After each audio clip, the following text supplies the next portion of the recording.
এই ব্রিজটির নাম হচ্ছে বাহাগিলি ব্রিজ। এই ব্রিজটি কিশোরগঞ্জ তারাগঞ্জের মধ্যবর্তী স্থানে। এই ব্রিজের বিশেষত্ব হচ্ছে নদী এবং নালা দুই উৎসের পানি এই ব্রিজের মধ্য দিয়ে যায়, নিচ দিয়ে যায়। এই যে এটা হচ্ছে নালা, এই পানিটা হচ্ছে নালার পানিটা এই দিক দিয়ে যায়। এখন হয়তো বা পানি নেই, পানি থাকলে দেখার সৌন্দর্যটা আরো বৃদ্ধি পায়। এখানে দর্শনার্থীর ভিড় আছে। আর এই হচ্ছে যমুনেশ্বরী নদী। এই নদীর পানি হচ্ছে ব্রিজের এই নিচ দিয়ে যায়, একেবারেই নিচ দিয়ে নদীর পানি, তার উপরেই এখানে অনেক দর্শনার্থীর ভিড় লক্ষণীয়। তো এখানে আমরা দুজন দর্শনার্থী পেয়েছি। ভাই আপনারা কোত্থেকে আসছেন? এখানে উদ্দেশ্য হইলো গোসল করার জন্য আসছি। কিছুদিন আগে অবশ্য পানি দেখে গেছি, আজকে আসি দেখি পানি টানি নাই।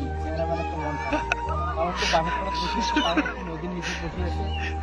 এর আগে কতবার আসছিলেন এখানে? এটা বিশেষত কি মনে হয় আপনার কাছে?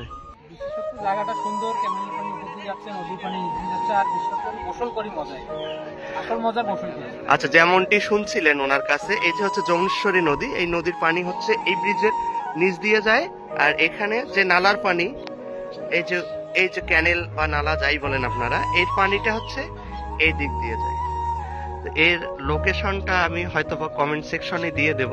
এটা হচ্ছে কিশোরগঞ্জ তারাগঞ্জের মধ্যবর্তী স্থানে।